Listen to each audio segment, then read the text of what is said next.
प्रिय देशवासियों, मेरे प्यारे भाइयों और बहनों, जय माता की वंदे मातरम, जय भारत माता।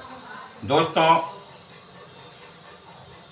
आपसे बात करने की इसलिए मेरी इच्छा हुई है क्योंकि आज देश को जाति और धर्म के नाम पर आग में झोंकने की कोशिश हो रही है, और वो भी थोड़े से वोट प्राप्त करने के लिए। दो तरह के लोग हैं, एक लोग पंथ के आधार पर लड़ाने का प्रयास में हैं, दंगे कराने के प्रयास में हैं, और दूसरे तरफ वह लोग हैं जो जाति के नाम पर जो है नफरत फैला करके दंगे कराना चाहते हैं।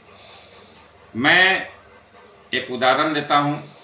पहली कोशिश की गई, दिल्ली में महाराणा प्रताप की मूर्ति खंडित की गई। प्रयास यह किया गया कि किसी तरीके से राजपूत समाज को उद्वेलित हो, और हुआ भी है। जिसने यह मूर्ति तोड़ी है उस व्यक्ति, उस संगठन और उससे जुड़े सभी लोगों को हम गिरफ्तार करने की, उनको सज़ा देने की मांग करते हैं। यदि शासन, प्रशासन और सरकार इस पर उचित कदम नहीं उठाती, FIR दर्ज करके उनको गिरफ्तार नहीं करती, तो फिर बाद में लोकतंत्र के नाम पर कोई भी आप खेल नहीं कर सकते, न जातिवादी, न कानूनी, न कुछ भी। फिर राजपूत समाज अपना न्याय खुद करेगा। ये क्षत्रिय धर्मपीठ के पीठाधीश्वर का वचन है। फिर आप बीच में नहीं आ सकते। आप 25 करोड़ राजपूतों को चुनौती दे रहे हैं। हर ऐरा गैरा रास्ते चलता जो है वो राजपूतों के इतिहास पे टिप्पणी करता है। यह देश, यह समाज अपने लहू की एक एक कण दे करके भी राजपूतों का जो है ऋण नहीं चुका सकता। यह राष्ट्र अगर है तो उनके कारण है। अगर इस दुनिया में हिंदू धर्म, सनातन धर्म या यह भारत देश का नाम है तो केवल और केवल राजपूतों के कारण है। उनका ऋण कैसे उतारोगे? जौहर हुए, युद्ध में शीश कटे, किसके लिए? इस जनता के लिए। वह नमक हराम जनता जो आज उसको कह रही है कि वो हार गए। हारे कहाँ? राजपूतों के पास दो ही ऑप्शन थे, या तो विजय या वीर गति। सिर कट गए, लड़ते रहे। किसके लिए? इन लोगों के लिए जो इतिहास विकृत कर रहे हैं। आज एक व्यक्ति जो राम जी लाल सुमन नाम का है, जो समाजवादी पार्टी का संसद है, वो संसद में खड़ा होकर के कह रहा है कि राणा सांगा गद्दार थे, और समाजवादी पार्टी के मुखिया मुलायम सिंह के बेटे अखिलेश यादव कह रहे हैं कि इतिहास के पन्ने हमने नहीं लिखे। अरे इतिहास पढ़ता तो तू।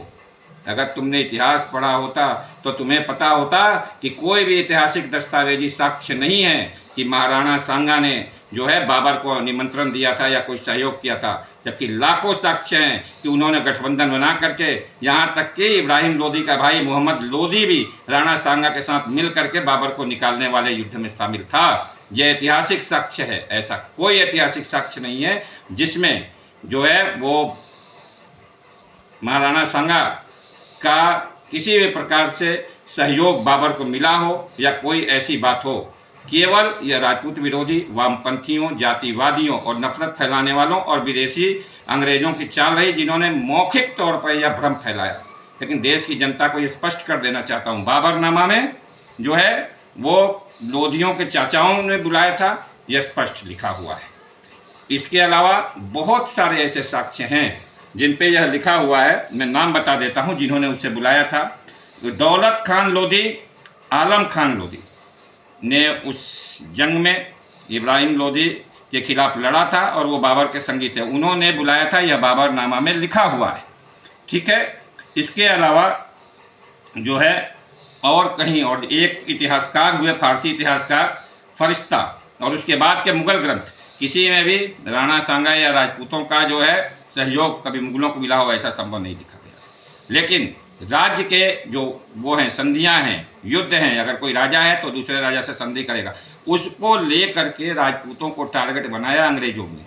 अगर राजपूतों में बाहुबल ना होता तो आज जो है यह हिंदुस्तान ना होता। कैसे 566 रियासतें थी, कैसे उन्होंने दान कर दिया। अरे तुम्हारे बाप दादा जो है वो उस समय क्यों नहीं लड़ रहे थे? लेकिन जाते जाते अंग्रेजों ने जातिवादी जो है अपना विखंडन का बीज बोया, और इस देश में किसान, मजदूर और गरीब हिंदुस्तानी की बात नहीं हुई। केवल जातिवाद की हुई। केवल जातिवाद पे आधारित संविधान बनाया गया और जातिवाद के कारण ही यह देश विखंडित के कगार पर खड़ा है। अगर गरीब की बात की गई होती, अगर किसान की बात की गई होती, अगर मजदूर की बात की गई थी, तो आज यह देश सुखी, समृद्ध और वैभवशाली होता। मैं आपसे एक बार फिर कहता हूँ कि हमारी विरासत साझी विरासत है, उसको अपमानित करने वाले को देश के नागरिक हर चौक चौराहे पे जूतों से मारे। ये विदेशियों से फंडिंग लेकर के और इस देश को विखंडित करने का षड्यंत्र रच रहे हैं। यह षड्यंत्र सफल होने नहीं दिया जाएगा।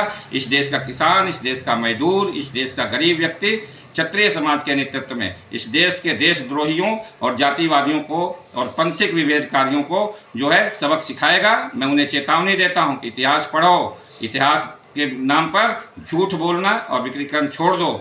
और राजपूत समाज से आग्रह करता हूँ, थोड़ा सा संयम रखिए, लेकिन हर वह व्यक्ति जो आपका विरोध करता है, जो आपके बारे में गलत लिखता है, उसका प्रतिकार करिए। संगठनों से कहता हूँ कि कितने दिन धैर्य रखोगे, किस लिए संगठन बना के रखे हुए हैं। यदि अगर तुम्हारे पूर्वजों का कोई अपमान करता है, इतिहास को विकृत करता है, इतिहास चोरी करने का करता है, तो संविधान का दायरा जरूर रहे, लेकिन सबक ऐसा मिले कि इस जीवन में पता चल जाए कि राजपूत क्या होते हैं, क्षत्रिय क्या होते हैं, उनकी वीरता क्या होती है। हर गहरा अगर तुम पे उंगली उठाएगा तो तुम्हारे जन्म को धिक्कार है, तुम्हारे इतिहास को धिक्कार है। प्रतिकार प्रतिकार प्रतिकार। यह देश, यह समाज अपनी विरासत का प्रतिकार लेगा और इसके लिए सरकार को चेतावनी है, एक्शन लो, नहीं तो हम एक्शन लेंगे।